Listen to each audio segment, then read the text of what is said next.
Good morning. You doing good? Amen, amen. That's wonderful. It's nice to be with you. I hope you are blessed.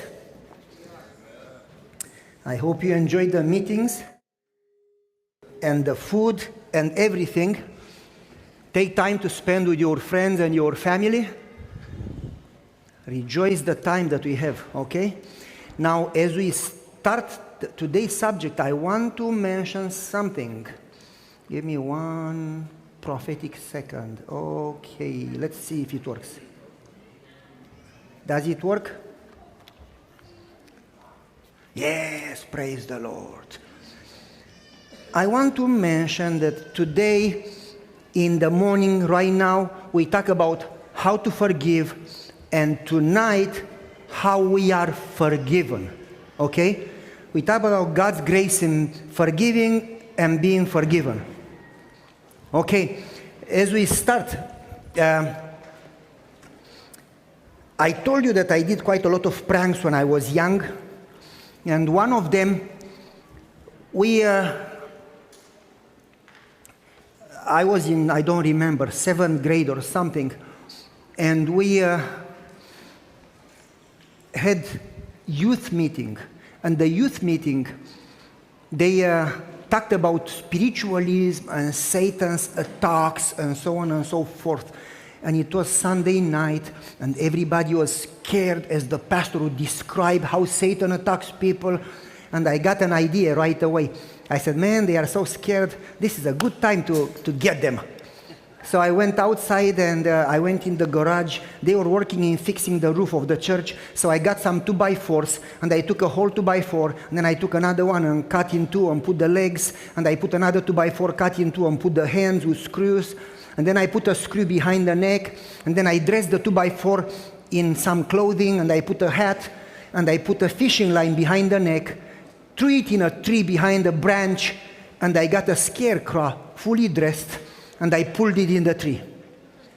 And I was in the garage waiting. When they finished the youth meeting, they got outside. It was about 8 p.m., 8:30. As they got outside, they were talking about Satan and spiritualism and Satan's attacks. And as they were talking, the youth, roughly 20, 25 young people, when they got under the tree, I dropped the scarecrow. And I stopped it in the air like 1 foot from the ground. Everybody started to scream, Satan attacked us! And they ran back into the church. And they talk to the pastor, pray for us. The pastor looks around and says, where is Pavel? And they look around and they say, Pavel is not here. And the pastor says, you don't need prayers, he's not Satan. He's one of Pavel's pranks. They call my dad. They told the parents called my dad, angry, how could he do that? And my father says, I don't know, you better ask him. I suppose he used 2x4s. No, we don't talk about the process, we talk about the mindset. And I was by the door listening. And my father says, folks, there was a guy that went to Napoleon and said, my son does pranks all the time. I don't know how he could do it. And Napoleon said, well, from energetic creative cults, you get good horses for war. And my father said to them, if he has so much energy and so many ideas, and if I pray for him, can you imagine how much he can do, God, if we keep praying for him? So stop criticizing him, and you better pray for him. I was so happy with my father, because while he didn't agree with me, he knew how to work with me. He knew how to forgive me. I went to him, I said, I heard what you said to them. He said, you did? I said, yes. He said, well, God loves you, and I love you. And that was the end of it. He didn't ask me why, how. He says, God loves you, and I love you, and I am praying for you. Isn't that nice to know that we experience this type of grace and forgiveness? This type of grace that God, you sin and you go to Him and you ask forgiveness and He forgives. And then you do it again and you go back and He forgives. And you do it again and you go back and He forgives. And He knows that you tomorrow do it again and He still graciously forgives. I don't know if I can do that. You understand? And so, how do we understand grace? How do we take it in? How do we understand forgiveness and compassion and mercy? Because in the Bible, again and again, in the Old and New Testament, the Bible says, I want mercy. You follow me? I want mercy, not sacrifice. In fact, in Isaiah says, when you pray, when you go to church, I turn my head around. All I want is mercy and love and compassion. If you love God, this is how you show it to it. You love your neighbor. If God shows you mercy, you show mercy. If God gives you forgiveness, you give forgiveness. Unless you do that, you never really understood grace. All you got, it's a form of religion, but without the heart. You understand? And so, in this context, Peter comes to Jesus. And we know the story. And Peter says, Lord, how many times should I forgive if he keeps sinning against me again and again? Do you have people that bother you, people that have hurt you, people that really offended you, people that gave you pain?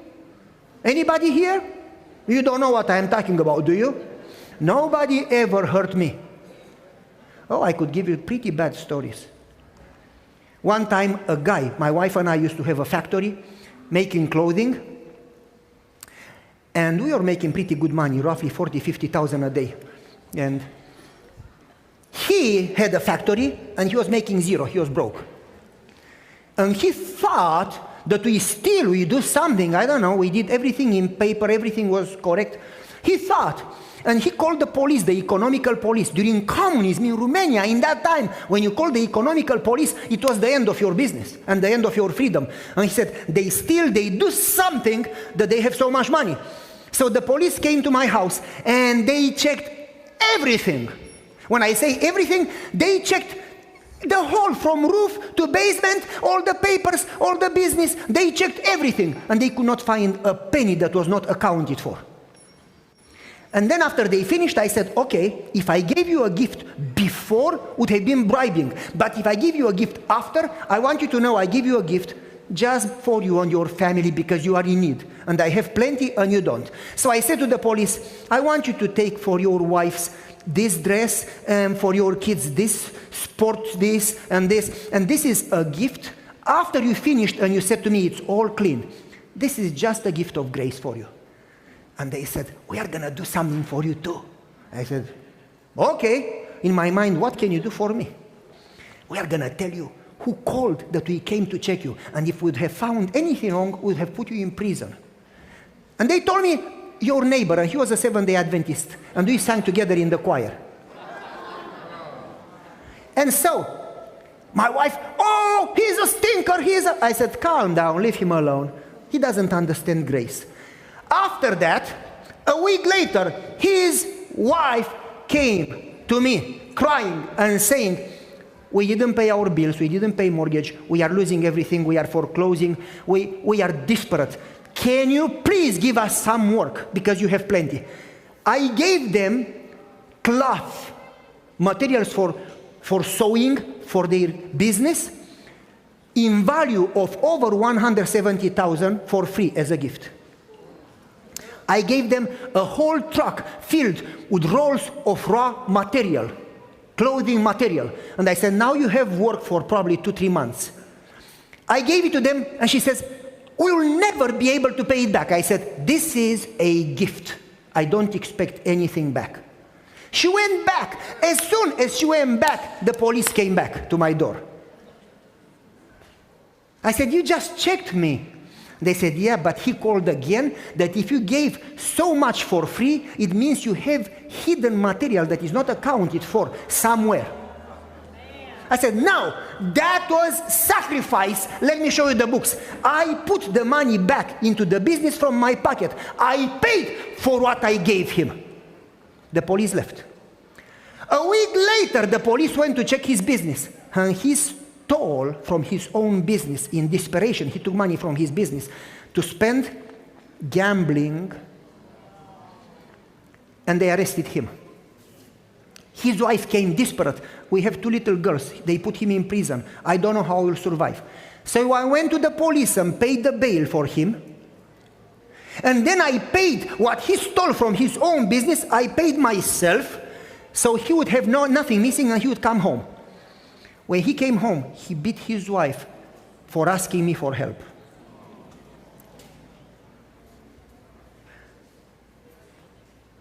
My wife and I were debating, should we help him or not anymore? And she says, he deserves to go to prison. And I said, what about his girls and his wife? And so we were talking and talking. Do you understand how some people understand grace? In this story, Peter says, how many times should I forgive when somebody hurts me again and again? How many times? And Pharisees said 3 times. But Peter, being a good guy, says 7. And Jesus says 70 times 7. You know the story, don't you? And then Jesus says, right there, Peter is in shock. What? But what about me? This guy hurt me. This guy provoked so much pain in me. What about me? And Jesus says, therefore, connecting the question and the answer, 70 times 7, to the next story. He says, therefore, this is how you forgive. And Jesus gives the story of the kingdom of heaven and the master that comes to settle accounts. And the master says, somebody owned 10,000 talents. He was unable to pay. The master wanted to put him in prison. The guy came back down and please, I am desperate. Forgive me. And the master says, okay, I will forgive you all you owe me. Moreover, I am going to pay for you all that you owe to everybody else. You are forgiven. The guy says, wow, fully forgiven. He jumps up and down. He goes out. He meets his friend who owes him 100 denarii. You remember? You know the story is simple. Okay, he chokes him to death and he throws him in prison for 100 denarii. The master learns what happened, calls him back and throws him in prison. You know the story, don't you? Okay. And Jesus ends saying, so my Father will deal with you. Unless you forgive others, he will not forgive you. Okay, let's talk about it. Wicked servant, bad servant, that guy was bad. We are not that way. This is not about you. Don't worry, you can take a nap. What I say next doesn't relate to anybody. You are all saints, okay? You don't have to listen. This is the story. A guy in Bordeaux, France, got his bill, cell phone bill, of 11, listen carefully, 11 quadrillion French. That is 15, not trillion, but quadrillion dollars. How could you spend in a month so much on your cell phone? The guy sees the bill, he goes crazy, he calls the telephone company, nobody answers. He calls them again and again and again and again and again and again. No, he sues them. When he sues them, they come to the court and they said, it was a typing error. That would be a big telephone bill. Would you agree with me? Another story, in Malaysia, somebody got a cell phone bill of $218 trillion for a month. Again, that was another mistake. These stories are true. You know how I know they are true? I got them on the internet. You can take everything from the internet. Okay, you got the joke, okay. Another story that I picked from the internet. In Florida, a lady got a bill of $210,000. T-Mobile talked to her and they said, you actually spent that money on movies and data day and night, and you didn't pay for the last 3 months. And so they were willing to slash down the bill to $2,500, but she must pay that and she should never do that. Can you imagine $210,000 telephone bill? Next one. In Canada, a guy got a bill for $65,000. He called the company. He said, this is wrong. You did a mistake. They said, you just got the telephone a month and a half ago. Did you read the fine print? You didn't get international data, you didn't get unlimited data, you didn't get this, and then you use the telephone day and night to listen to music and watch movies and call all over the world, all your friends all over in every continent. Can you grasp? We have the bill and the conversations and the data, and they sent him a copy of the bill again. And they said, we didn't do a mistake. In fact, we slashed, the bill was 85,600 and we slashed it to 65,000 for you.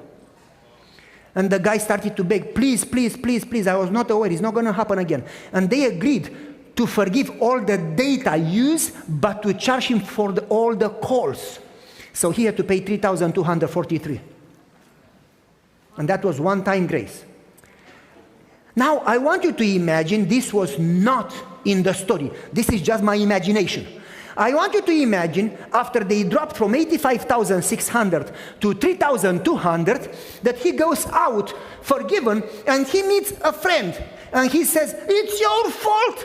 You remember a week ago I was driving and your car was broken and I stopped by the road and you used my phone call to call the towing and you used 20 seconds. Do you get the point? I'm going to call the police on you. You got to pay those few cents. Wouldn't that be a crazy man? Well, that's how we actually do it. That's what we do between what God does for us. And that's the story in Matthew 18. The story in Matthew 18 is repeated again in Luke 17. It's the same story with the same conclusion, 70 times 7. Now, the story talks about the unforgiven servant, but before the story, Jesus talks about forgiveness. And Jesus says that you should forgive, but you should not enable, you should not tolerate sin. Because if you enable, they keep doing it, and they keep hurting others and hurt themselves too, and they lose salvation. So Jesus says, when that happens, you should be like children, forgive and have faith. By the way, what is the connection between forgiveness and faith? We will talk about it, hopefully. Forgive. And then Jesus says, take somebody with you and go and talk to them. Why do you need to take somebody, another 2 people with you? Not only the witness as we think, as in our favor, but Jesus says, number 1, he knows that this is serious. But number 2, when you have somebody with you, it can check you if you are biased. Because you may have your perspective and the other person may have another. Every story has 2 sides. You know that? So Jesus wants it fair. Take somebody with you that is neutral. But after that, Jesus says you should forgive. And Peter says, how many times, Lord? Pharisees say 3 times. Should I say 7? And Jesus says 70 times 7.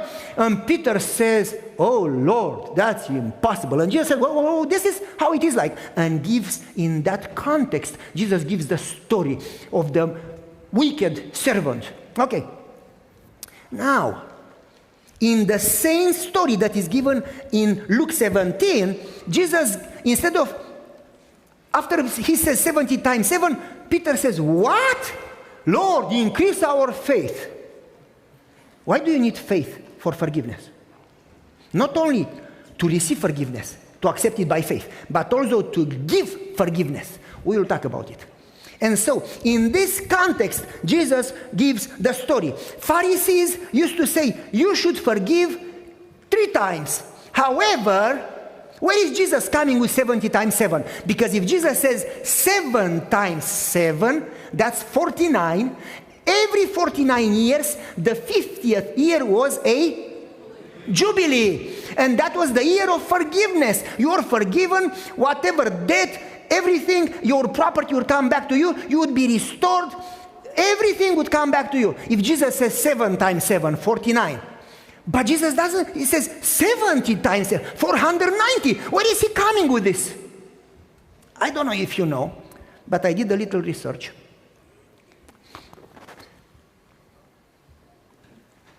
We talked about this. And we will talk about the research in a second. I want to give you first the picture of the debt. The picture of the debt.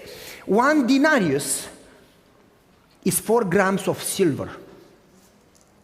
That was the wages for a soldier for 1 day. Did you hear what I said? 1 denarius was what? The wages for how long? 1 day. Let's suppose, I don't know how much it would be today. Let's suppose that would be $100 for 1 day of work today. Some people get paid less, some people get paid more, depends on your job. But let's just pretend that 1 day wages in our society would be roughly more or less $100. He owned, his debt was a lot more than that. is not in denarius, it's in talents. What is a talent?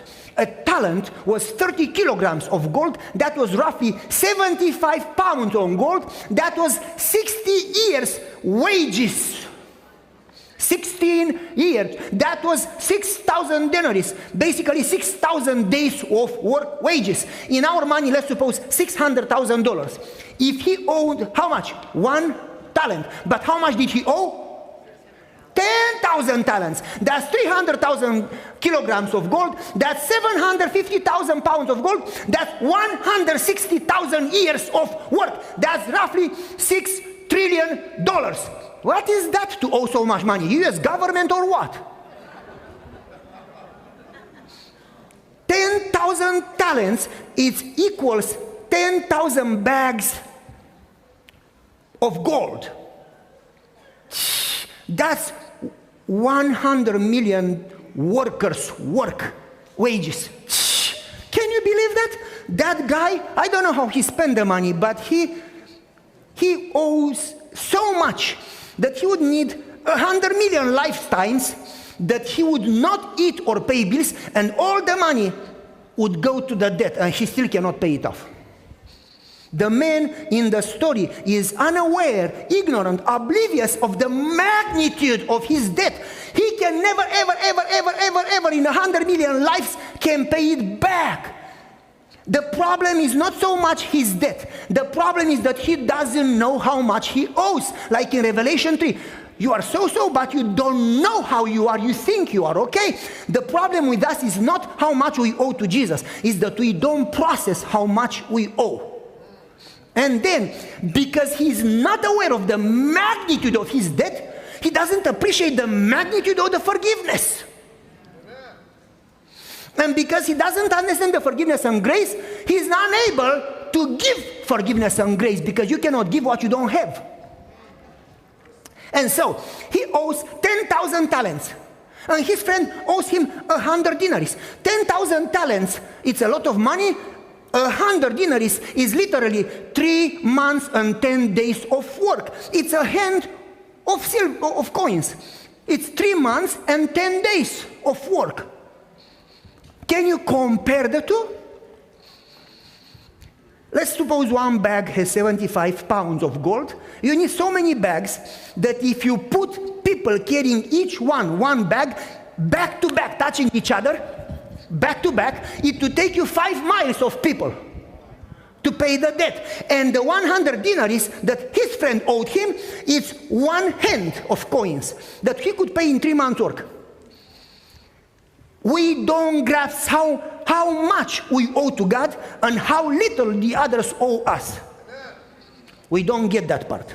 We just get how much others owe us, but not how much we owe God. Therefore, moreover, we don't understand how much we have been forgiven. Therefore, we are unable to extend grace. I always see every type of screw or nail. I can see wherever I go. I just see them. So, where is Jesus coming with the number 70 times 7? In the Old Testament, there is a story. God goes to Cain and says, "You killed your brother." And Cain says, God says, "You know, you will pay for it." And Cain says, "I am afraid." And Jesus says to him, "Whoever is going to touch you will be revenged." How many times? 7 times.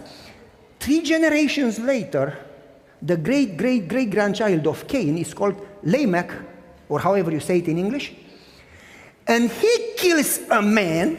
He's the first one, by the way, in history to have 2 wives.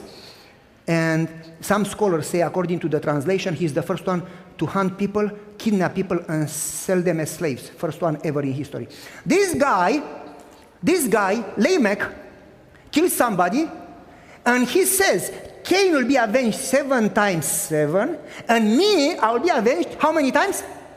70 times 7. From that incident, the Pharisees created a tradition We don't know that tradition, but when Jesus said 70 times 7, every single Jew knew exactly what Jesus referred to.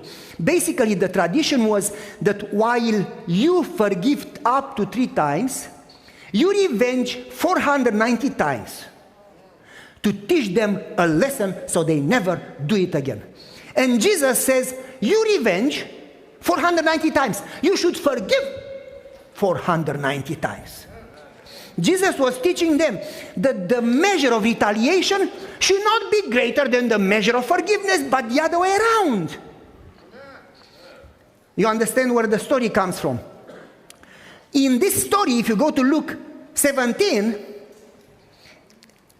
when Jesus says 70 times 7, Peter says, increase our faith.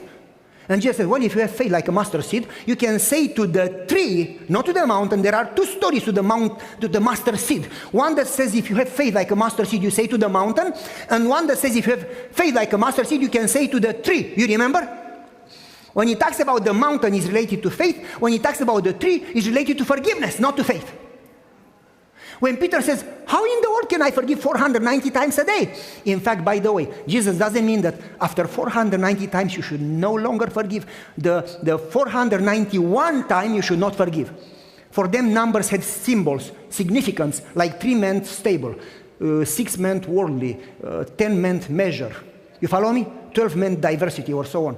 I have a book that talks about the number significance in Hebrew. And 7 meant, among others, completeness, fulfilled, also means fulfill what you have to do, or as long as it takes until it's complete. Basically, Jesus didn't say you should forgive only 490, nothing more, not even 1. Jesus says as long as it takes. Like Elijah prayed 7 times. The meaning could also have been as long as it takes. You follow me? Okay, so back to the story. Jesus says, listen, you should not forgive 3 times or 7 times, but as long as it takes. And Peter says, oh Lord, that takes a lot of faith. Not only faith to believe that you are forgiven, but faith to be able to forgive so much. And Jesus says, well, if you have faith as a mustard seed, you say to the tree, and the tree would uproot itself and go into the ocean. When Jesus forgives, he throws our sins where? Into the ocean, Mariana Trench, and he puts a no fishing sign above. When you forgive, you need to throw sins where? Same story. Moreover, the tree with the roots, because if you don't pull the tree right away, he talks about a mustard seed tree. Have you seen a mustard tree? Mustard tree? Have you seen? They grow gigantic. I've seen one in Loma Linda, gigantic. I should have put a picture for you. You cannot uproot that tree. The more you leave it undealt with, the more you live in bitterness and pain and negativism, the more those roots will take over your life and are going to make your life miserable. And Jesus says, when the tree is young, you need to uproot it with the roots, all the negativism, all the thoughts, everything, throw it into the ocean and forget and move on. Okay, we are not going to deal with that now. We are going to move on. And so, Jesus says, you should not be so eager to retaliate, but rather eager to forgive. To fully, extravagantly, graciously, compassionately, mercifully forgive as God forgives you. Jesus doesn't say you should enable, because he just told them, take another 1 or 2 and go and talk to them. And if they listen, praise the Lord. If they don't listen, they should be for you like pagans. What does he mean? In the Hebrew culture, they were supposed to love pagans, but you're supposed not to have dealings with them. Basically, put boundaries so they cannot hurt you again. Amen. And they cannot hurt others again. Now listen, forgiving is not tolerance. Forgiving me and you heal, forgive me and you heal yourself. Tolerate me and you are in for trouble. You can forgive somebody almost anything, but you should not tolerate everything. You follow me? Okay, I'm going to jump over. Forgive our debt as we forgive others. You have been forgiven an extremely large amount. You are supposed to forgive an extremely large amount. You understand what I say? I'm going to give you two stories. One, Joe in Michigan. The guy had a grocery store. It was a family, small-owned grocery store. The guy was not rich, very quality Christian. He always helped people. People would come to him, hey, I cannot pay my bill, please. And Joe would help them. Therefore, he would never make progress. He would never have some profit because he always gave it away. And people from the church would say, Joe, stop helping them. And he would say, listen, man, I'm not going to take it with me when I die. I want to invest in people because Jesus loves people. Joe, some people don't use it properly. I know I'm trying to give them the things instead of the money. I don't give them money, I give them the food because I know they would use the money wrong, but I still help them because God loves them and I love them. Joe, this person is not going to pay it back. I know when I give it, I am prepared to take a loss, I know. He kept helping. One day, 3 guys entered his store with a gun. They threatened him, they took all the little money he had, and not necessarily they shot him. Police came and managed to get him to the hospital. He was in hospital for a long time, but they saved his life. He recognized the 3 guys. They were neighbors. He told the police picked them up. He went and paid the bail so they could be home with the parents before the court day. The parents of one of the kids, Sam, took Sam to Joe and said, you need to ask forgiveness. And they said, we are so sorry, Joe. We don't know, we never taught him that. He got in the wrong friendship, he got in the wrong entourage, and we are so sorry, please forgive him. And they said to Sam, you need to ask forgiveness. And Sam, rather belligerent, says, why? We almost killed him. Well, he in the beginning, he refused to give the money. Okay, I'm sorry. And Joe says, listen, I don't know if you mean it or not, but I am not God to judge your intentions. I'm going to forgive you. And if you change, I'm going to hire you so you can work and not steal anymore. They go to court.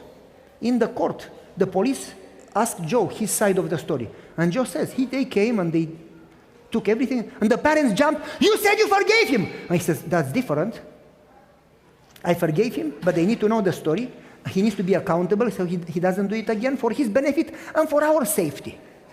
And the parents, that's not forgiveness. And Joe says, oh yeah, that's forgiveness. So Sam got in prison like the others.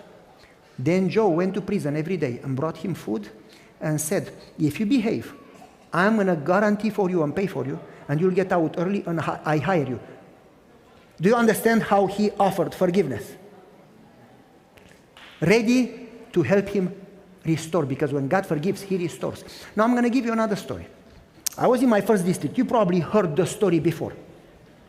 I was in my first district ever, 28 years ago. I was young, good looking. Right now I have gray hair. And so I go to my first district. And I expect it to be a wonderful district because I had money and I gave money to the church and I built churches and I paid for evangelism and I had education. I was an engineer and a lawyer and I had this and that and I had power and I had connections and I had influence, and I said, certainly the conference president is going to give me the biggest church in the whole conference. Wrong. They gave me the worst possible church, countryside, top of the mountains. Terrible. And I had a Giorgio Armani suit and Ralph Lauren shoes and Calvin Klein tie. And so we go to the train station, my wife and I, because they told us, do not take the car. You take the car, your car will be suspended on the rocks. I said, okay. We go to the train station and we take the train, and the train goes for 1 hour and he says, you need to get off the train and take another train because this train cannot go there. I said, what are you talking about? So I go and they tell me what is the other train. When I go there, it's a train that is made out of wood, like in old movies. And that train has a smoke thing. And man, I said, this is funny. I got in that train and I felt like I went back in time 100 years. And so I go there and it was raining for 3 days and 3 nights. When I get there, they had no blacktop. It was mud. My wife got off the train. I was like, where should I put my shoe? This is Ralph Lauren shoes. I put my shoe, and the train starts moving. My wife says, get off the train. It's muddy. Get off the train. I get off, and I go deep into the mud. When I lift up my foot, the shoe stays in and the mud comes in. I was like, oh! I said a few words, bad words. My wife says, calm down. You are a pastor now. Leave me alone. She smiled. I said, why in the world do you smile? Because of my shoes? She shook her head and she says, I will pray for you. I don't need your prayers. Yes, you actually do. I could not say much because I wanted to sleep in the bedroom, not in the living room. So I kept quiet. We go to the church. We expect a little appreciation that we came from that society to this type of people. In my mind, in that time. You understand? And overall, they come to me, people that take one shower a year, sometime in July when it's hot. And they give me a hug, and I'm like, oh. And I said, what am I doing here? And the guy comes to me, and he is big, and he is red. It was easier to walk around him, to jump over him than to walk around him. He was so big. And the guy comes to me, and he says, I am God. I said, I am Pavel. He says, I've moved 17 pastors before you. You do what I say, you are fine. You cross me, I will make sure that you get fired, or you get moved, or you get in prison. He worked for the KGB, for the security police. He was a traitor, a Judas. And I learned later from church members that anybody that crossed him, they paid for it right away. And that years before, they tried to not elect him again as the head elder. And what happened, the police came and locked the church and said, you don't have a church before you put him back. So they put him back as an elder. And they never tried again. They lost any hope to change anything because the guy had so much power. So he comes to me and he says, you better don't cross me. Well. When I was a kid, I missed school in the day when they taught fear. I missed that class, so I don't know fear, you know. And so my father taught me that if you are fearful, you never see heaven. Because if you have a God that is real, you have no fear. If, like David and Goliath, you come to me with sword and, you know, but I come to you in the name of the Lord that you have defiled and talked against, you know. Basically, when you have God and God is big, you don't have reason to be afraid. The problem is when you don't have God or your God is small. That's the problem. Then you should be afraid.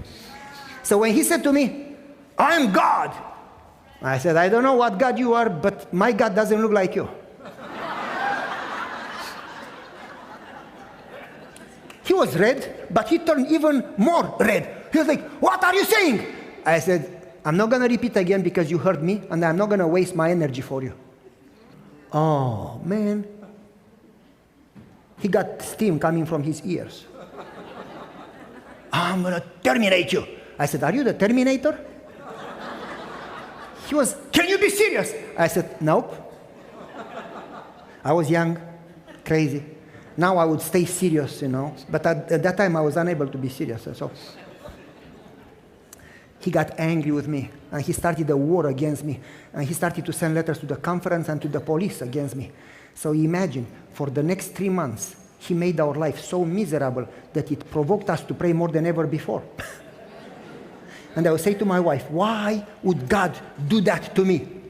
And my wife would say, only 2 answers. Either you need to grow, to learn how to pray, and to learn how to love, or God sent you here that you need to save him. I said, he cannot be saved. He is Satan. How can you save Satan? And my wife would say, you never know. Well, he cannot be saved. And she would say, then God sent you here for you. Because she would say, all things in my Bible happen for a reason.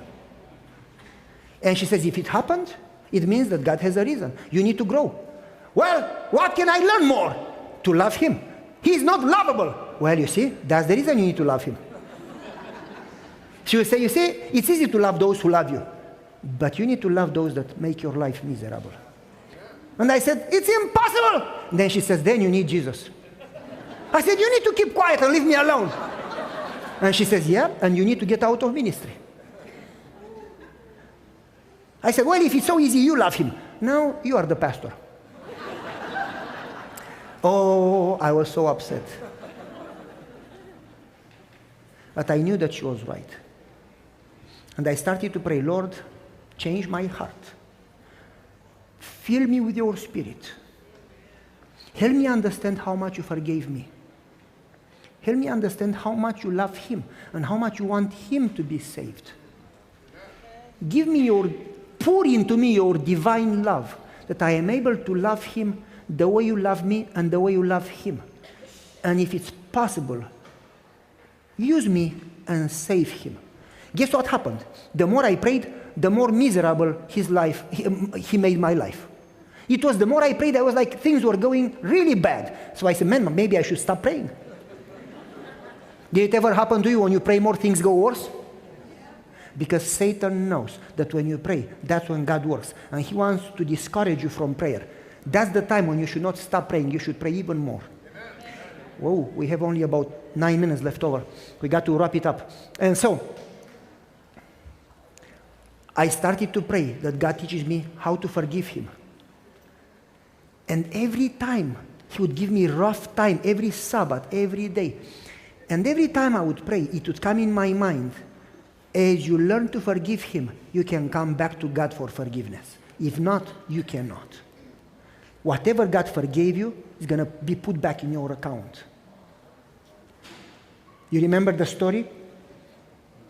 On the ungrateful servant, you remember the story? And God would say to me, God has forgiven you such a big amount, and not only that God forgave you, you could never pay it back. If you put 21% interest at 10,000 talents, you cannot even, it takes 10 lives to pay the interest for one day. I'm exaggerating to make a point. God, not only that he has forgiven you, but forgiven everything in the past that you have done, not only to God, but to all the others, for the present, for the future. He paid with Jesus' blood on the cross, and he's giving you eternal life. Not only that he paid himself for you, but he's giving you eternity. How can you pay for that ever? The guy in the story is so oblivious that he says, listen carefully, he says, forgive me and I will pay you back. Well, I don't get it. That's the religion we have. Forgive me is grace. Forgiven means grace. And then he says, I pay you back. But if you pay back, that's no grace. That's works. How can you get grace and pay it back? Do you get it? Forgive me and I will pay it back. Because he doesn't understand how grace works, he's not able to forgive others. Do you get it? If you are forgiven, you don't have to pay back. If you have to pay back, there's no forgiveness. So it would come in my mind, you need to understand grace. You need to understand how much God has forgiven you and how much he's going to give you. And you need to do the same as Jesus on the cross. Forgive them, Lord. And I determined in that moment that I'm going to do that regardless how hard. I said, Lord, help me, whatever it takes. When I determined that I forgive him and I move on and let him be, I had no peace. But he has been hurting me. But he's doing it again. He doesn't repent. And God said to me, you don't forgive him because he repents. You forgive him because Jesus forgave you and Jesus ordered you to forgive him. And I understood that it takes faith not only to be forgiven, but it takes faith to forgive, because you need to understand that in faith God would heal you, and in faith God will deal with him. It's not your call to judge and revenge. It's God's call, and God doesn't need your help. He will do a good job. So I had in faith to move on and leave God alone to do his part, and I do my part. I forgive in faith that God will help me and will deal with him. And as I made that decision, I said, Lord, help me move on. We had nominating committee. My elders, the others, he was the head elder, called me and said, what should we do? I said, don't ask me, I don't do politics. You pray. Well, we prayed before, we know he should not be an elder. He's a tyrant, he's a demon. Well, he's not a demon. He's a man that doesn't know what he does. Well, what should I do? I said, listen, you should love him. It's impossible. I said, then you need yourself to understand grace. Pastor, he's making your life miserable. I said, yes, and I'm trying to love him. I said, pray for him. What should we do at election? I said, don't ask me. Pray and do whatever God says. Well, God told us not to elect him, but we are afraid. I said, then you don't have a God if you are afraid. You should not have a church. You should close the church because you misrepresent God. You should not be afraid. But the Communist Party, I said, forget it. My God is bigger than the Communist Party. They got courage. We had election that Sabbath. They did not elect him. He got up on his legs and he said, young man, today you go to prison and you'll bang. And he had a heart attack and he dropped in the church. And he lived 5 more days and he died. But that's not the end of the story. Now comes the end. My wife says, go and visit him. I said, okay. And go tell him that you love him. I said, okay. And my wife says, don't come back home before you save him. Okay. I went to him and I said, I want to pray with you. He says, why in the world would you want to pray for me? He says, the Holy Spirit left me long ago. There is no salvation for me. It's too late. I said, how do you know? Do you have some place where the Holy Spirit lives and you look inside and it's empty or what? I said, do you want to be saved? Yes. Then the Holy Spirit didn't leave you. How do you know, Pastor? Because in human nature, you have no desire to go back. The prodigal son wanted to go back because the Holy Spirit impressed him to go back. Human nature doesn't tell you to go back. It tells you to keep going down. And I said, if you want to go back, is the Holy Spirit still working with you like the thief on the cross? It's not too late. He says, you think that I can be saved? I know that you can, but my sins are big. I know that Jesus' blood is bigger than your sins for a fact. What shall I do? I said, repent. How do I do that? I said, you have been an elder for 40 years. You should know how you do that. You confess to God and to people, and then you believe that you are forgiven. He says, he was whispering. He had no more strength. He lived just 5 days. You know, I cannot speak. How could I confess? I said, here I am. I am your voice. He told me, everyone, I called them, I said, please forgive him. Oh, I cannot forgive him, and then I need to pray for you. Bye. Please forgive him. Oh, hey, stop complaining. God allowed it to grow you. You need to forgive him as God forgives you. Well, I don't know. I said, you need to think about it. And he said, did they forgive me? I said, none of your business. Well, did they I said, listen, you asked forgiveness. You did your part. God forgave you. If they do or not, that's their business with God. He finished and then he says, what should I do next? Believe, rejoice. Well, how do you do that? I said, you say, Lord, thank you. Because of Jesus' blood, I am forgiven and I am saved. Lord, how can I pay it back? I can never pay it back for what I did and how much you have forgiven me. Lord, I just love you. And he said that and he started to cry. I said, come close. I was wondering, is he going to hit me? But I said, he has no strength. So I went close. And he took me in his arms and he cried on my shoulder and he says, God sent you here for me. He said, would you do my funeral? I almost said that would be my joy, but I didn't.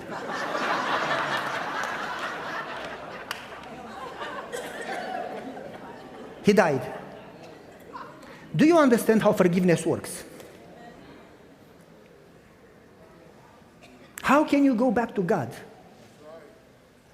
if you don't extend the same grace that you have received?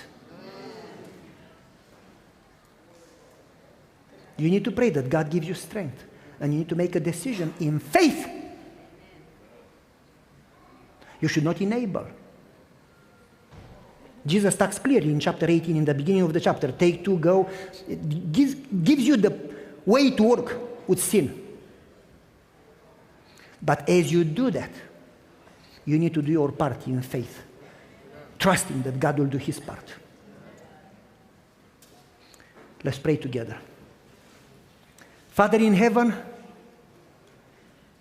oh, what a grace. We'll never be able to pay back. How could we pay back Jesus' blood on the cross? How could we pay back eternity? How could we pay back, Lord? We'll never be able to even understand the amazing grace. But Lord, as we keep our eyes on you and your cross and your grace and your love, the more we do that, the more we understand. And the more we are filled with compassion, just like Jesus, and the more we understand, the more we can extend grace to others. We pray that you fill us with your love and you help us grasp a drop of your forgiveness and grace. In Jesus' precious name we pray. Amen.